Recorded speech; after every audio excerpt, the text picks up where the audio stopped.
Hey dear friends, so I just got off the phone with a client and I shared some information that I just really want to share with you guys. I think a lot of you guys can relate to this specific topic about the Jehovah's Witnesses. So I shared with my client that the congregation was my safe space. If you haven't seen some of my videos, I talk about my upbringing in my childhood. I had a lot of abuse going on in my house. My father used to abuse my mom terribly. My mom also used to hit me with a sandal, which is very typical in my culture. And I didn't even view that as abuse, but it definitely was.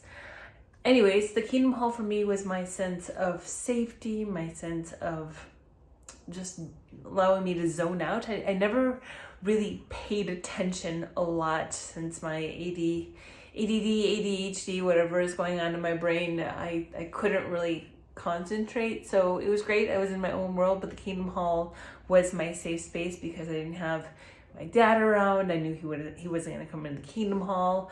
My mom usually wasn't in the Kingdom Hall. Once I turned 16, my mom stopped going to the meetings with me. She's kind of like an evangelist in the Arabic speaking congregation in Michigan. So once I turned 16 and had my own car, I was taking myself to the Kingdom Hall and she was going to the Arabic congregation. I was going to the English speaking congregation.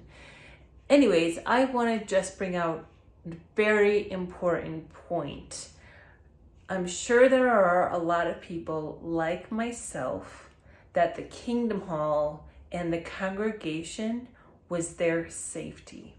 So this specific client I was speaking to, who is out of the organization and has a wife who's physically in, mentally in, kind of trying to get out, but not really, but has a lot of childhood trauma in her background.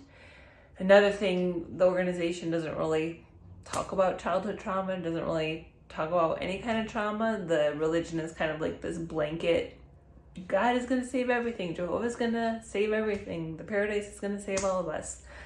So anyways, she said that when the congregations are going to be back to bringing in people in the actual Kingdom Hall, she was going to attend, because now she's only attending Zoom meetings, but she's not really attending Zoom meetings. And I was telling him that in order for her to feel a sense of support, because she's also going through a lot right now, I needed him to tell her that he understands that if she leaves the congregation, which is her safety, there's going to be a lot that she's going to have to deal with that's unresolved, and she's already going through a whole bunch of stuff right now because she is in therapy.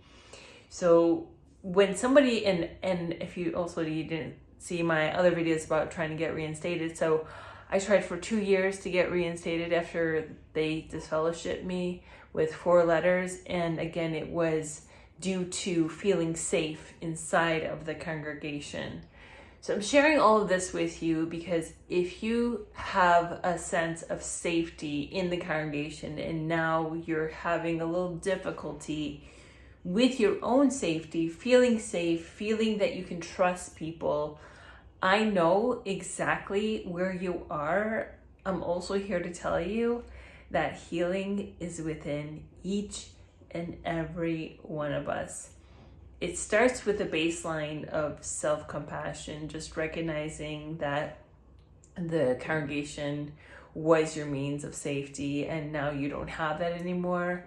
But fortunately, that's a good base to start from, because now you're no longer in control. The religion is no longer in control of your brain. You might be mentally out, physically in, or physically out, mentally in. But make your choices, make your decision, and recognizing things and understanding who you are, where you come from, and your core beliefs will allow you to find your most authentic self. So just be honest with yourself. And like I said, for me, the congregation was my safety. 10 years after I got disfellowshipped, now I feel completely safe being who I am wherever I go and whoever I am around. So I don't know if this video made sense, but if you are watching this right now and you identified with anything I said, I hope somebody out there will get this, and maybe it will just make you think a little bit more about your own safety and where you are in life. Send you guys so much love. This is just a random video of me talking. All right, peace out.